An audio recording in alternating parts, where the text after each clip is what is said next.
So అది ముఖ్యమైనటువంటి విషయం. ప్రస్తుత ఆంధ్రప్రదేశ్ రాష్ట్ర ముఖ్యమంత్రి వర్యులు వైఎస్ జగన్మోహన్ రెడ్డి గారు ఆరుద్ర నక్షత్రం, మిథున రాశి జాతకులు. అష్టమ శని ప్రారంభమైంది జనవరి 24వ తేదీ నుండి.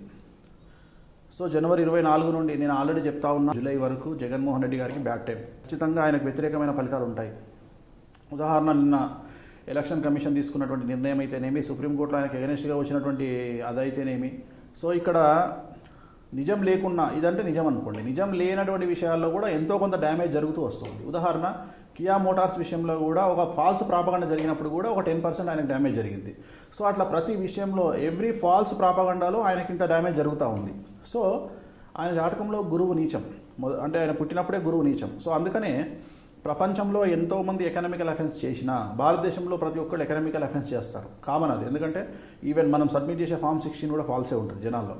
అలాంటిది ఆయన మీదే ఎందుకు ప్రాపగండాస్ జరిగినాయి అంటే, చాలా ప్రాపగండాస్ జరిగినాయి, చాలా డ్యామేజ్ కావడం జరిగింది. ఎందుకంటే జాతకంలో ఉండేటువంటి యోగం వల్ల, ఆ యోగం అవయోగం వల్ల, గురువు నీచం అవ్వడం వల్ల ఆయనకు బ్యాడ్ నేమ్. ఇప్పుడు కూడా ముఖ్యమంత్రి అయిన తర్వాత కూడా జనరల్గా ముఖ్యమంత్రి అయిన వ్యక్తి మీద భారతదేశంలో ఏ మీడియా చేయనటువంటి ప్రాపగండాను ప్రస్తుతం తెలుగు సమాజంలో ఆయన మీద ప్రాపగండ జరుగుతూ ఉంది. బట్ దాన్ని ఎదుర్కోవడంలో ఫెయిల్యూర్ అనేటువంటిది కనిపిస్తూ ఉంది ఆయన దగ్గర నుండి. అది అష్టమశని ప్రభావం అని నేను భావిస్తూ ఉన్నా. ఎందుకంటే అష్టమశని ప్రభావంలో ఆయన సపోర్ట్ చేసేటువంటి సపోర్టర్స్, అంటే అధికార ప్రతినిధులు కానీ, మినిస్టర్స్ కానీ అసలు టాపిక్ వదిలిపెట్టి ఏవో మాట్లాడడం వల్ల అవన్నీ ఆ బూతులుగానే మిగిలిపోతున్నాయి తప్ప ఒరిజినల్ మనకు సమాధానాన్ని జనంలోకి రీచ్ చేయడం అనేటువంటిది వీళ్ళు ఫెయిల్యూర్ అవుతూ ఉన్నారు. పార్టీ ఫెయిల్యూర్ అవ్వడం వల్ల ఆ ఎఫెక్ట్ అనేది జగన్మోహన్ రెడ్డి గారి మీద ఉంటుంది. ఎందుకు అంటే అష్టమ శని అనేటువంటిది కనిపిస్తాం. జగన్మోహన్ రెడ్డి గారికి అష్టమ శని ఉంటుంది. సో ఈ అష్టమ శని పీరియడ్లో ఆయన మీద ఖచ్చితంగా నెగిటివ్ ప్రచారం అనేటువంటిది జరుగుతుంది ఛానల్స్ వల్ల.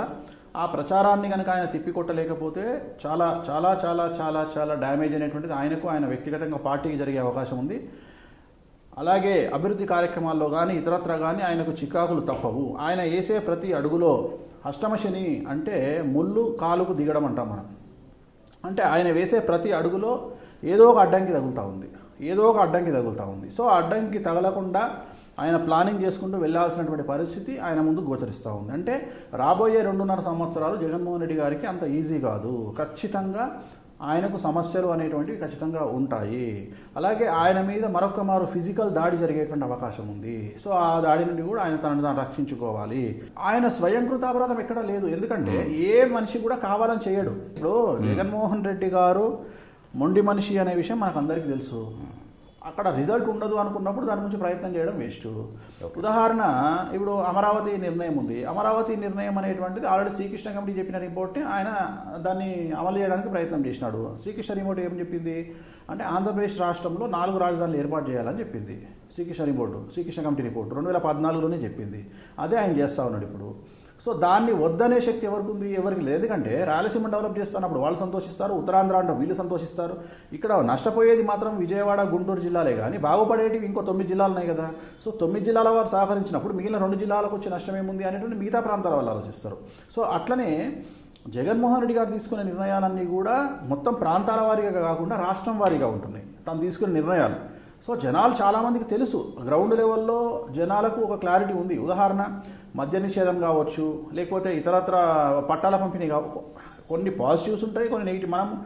మనము అపోజిషన్ పార్టీ దృష్టిలో చూసినప్పుడు మనకు నెగిటివ్గా కనిపిస్తాయి, వాళ్ళ పార్టీ దృష్టిలో చూసినప్పుడు పాజిటివ్గా కనిపిస్తాయి. కానీ చర్యకు ప్రతిచర్య అనేది సహజం. ఇప్పుడు ఏమైపోయింది, దేశ రాజకీయాలు, రాష్ట్ర రాజకీయాలు చర్యకు ప్రతిచర్య. ఉదాహరణ, కాంగ్రెస్ పార్టీ వాళ్ళను బీజేపీ వాళ్ళు టార్గెట్ చేస్తే రేపు పొద్దున కాంగ్రెస్ వచ్చిన తర్వాత బీజేపీ వాళ్ళని టార్గెట్ చేస్తుంది. అట్లనే టీడీపీ వాళ్ళు వైసీపీని టార్గెట్ చేసినప్పుడు ఇప్పుడు వైసీపీ వచ్చింది కాబట్టి టీడీపీని టార్గెట్ చేస్తుంది. మళ్ళీ రేపు టీడీపీ వచ్చినప్పుడు మళ్ళీ వైసీపీని టార్గెట్ చేస్తుంది. సో ఇది ఏమైపోయింది అంటే, ఖచ్చితంగా ఒక క్రికెట్ మ్యాచ్ లాగా నువ్వు నా మీద గెలిచినావు కదా, లాస్ట్ మ్యాచ్ ఈసారి నేను నీ మీద గెలుస్తా అనేటువంటి పరిస్థితి అయిపోయింది. కాబట్టి ఇక్కడ ఏం చేస్తున్నారు, ఎవరైతే ఈ కొట్లాటల మధ్యలో ఉండొద్దు అనుకుంటున్నారో, తమ సేఫ్నెస్ని చూసుకుందాం అనుకుంటున్నారో, వాళ్ళు ఏం చేస్తున్నారు, తటస్థంగా ఉన్న పార్టీలోకి జంప్ అయిపోతున్నారు. ఉదాహరణ, నిన్నటి వరకు చంద్రబాబు నాయుడు గారు పక్కన ఉండేటువంటి వాళ్ళు, చంద్రబాబు నాయుడు గారికి సలహాలు ఇచ్చినటువంటి వాళ్ళు, ఆయన ఆదుకున్నటువంటి వాళ్ళందరూ కూడా ఎక్కడ మన మీద దాడి చేస్తారో జగన్మోహన్ రెడ్డి అనే బాధకు వీళ్ళందరూ దుకాణం చదువుకొని వేరే పార్టీలోకి పోయినటువంటి పరిస్థితి. చాలామంది ఇప్పుడు కూడా తెలుగుదేశం పార్టీలో ఉండి కూడా దొంగతనంగా బీజేపీకో లేకపోతే జగన్మోహన్ రెడ్డి గారికో సపోర్ట్ చేస్తున్నటువంటి పరిస్థితి వెనకాతల. ఇవన్నీ చంద్రబాబు నాయుడు గారికి తెలుసు. అందుకనే డైరెక్ట్ ఇండైరెక్ట్ అనేది కాదు, వ్యక్తిగతంగా తీసుకునే నిర్ణయాలన్నీ కూడా అడ్మినిస్ట్రేషన్ పరంగా తీసుకునే నిర్ణయాలే ఉంటాయి. ఆయన కొన్ని నిర్ణయాలు తీసుకోవాలని తీసుకుంటాడు. అది జాతకపరమైనటువంటి ఆలోచనే తప్ప మనం ఆలోచన చేసేది జాతకపరంగానే ఆలోచన చేస్తున్నాం. కాకపోతే ఆయన నిర్ణయాలు మంచి తీసుకున్నాడా చెడ్డు తీసుకున్నా కాదు, ఏ నిర్ణయం తీసుకున్నా ఆయనకు వ్యతిరేకత తప్పదు. ఆయన మంచి నిర్ణయం తీసుకున్నా వ్యతిరేకత తప్పదు. ఇప్పుడు నేను ఒక ఎగ్జాంపుల్ మీతో మాట్లాడతా. ఇప్పుడు ఆల్రెడీ మార్చి ఎండింగ్లో జరగాల్సినటువంటి ఎలక్షన్లను ఎలక్షన్ కమిషన్ వాయిదా వేసింది. దీనివల్ల వైసీపీ పార్టీకి కానీ తెలుగుదేశం పార్టీకి కానీ వచ్చే ఒక లాభం చెప్పండి, ఏమీ లేదు. ఎందుకంటే జనాలు ఎవరు ఓట్లు వేయాలని ఫిక్స్ అయిపోయినారు. సో ఖచ్చితంగా ఫుల్ స్వీప్ వైసీపీ చేస్తుంది. దీనివల్ల చంద్రబాబు నాయుడు గారికి వచ్చిన లాభం ఏముంది? ఏం లేదు. అంటే ఎంతో కొంత మైలేజ్ తెచ్చుకుందామనే ప్రయత్నం. బట్ దీనివల్ల లాభం లేదు. నేను అనేది ఏంటంటే వైసీపీ వాళ్ళేమో నెగిటివ్గా తిట్టుకుంటారు, టీడీపీ వాళ్ళు పాజిటివ్గా సపోర్ట్ చేసుకుంటారు. అంటే ఎవరిది వాళ్ళకే ఉంది. నేను చీలిక గురించి మాట్లాడుతూ ఉన్నాను. మనం ఒక పని చేసినప్పుడు మన శత్రువుల్లో ఒకళ్ళిద్దరు మనకు అభిమానులుగా మారినా మనం సక్సెస్ రేట్ పెరిగినట్టు. బట్ ఇక్కడ ఏం జరుగుతుంది అంటే వైసీపీ వాళ్ళు వైసీపీకే ఉన్నారు, టీడీపీ వాళ్ళు టీడీపీకే ఉంది. దానివల్ల గొప్పతనం ఏముంది?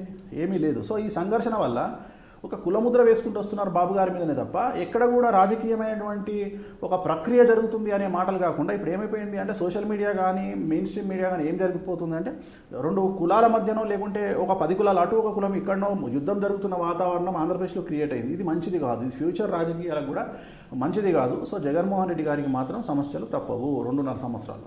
పవర్ స్టార్ పవన్ కళ్యాణ్ గారి జాతకం ఉత్తరాషాఢ నక్షత్రం, మకర రాశి, వ్యయ గురువు, జన్మశని నడుస్తూ ఉంది. చాలా చాలా చాలా చాలా చాలా చాలా బ్యాడ్ ఉంది.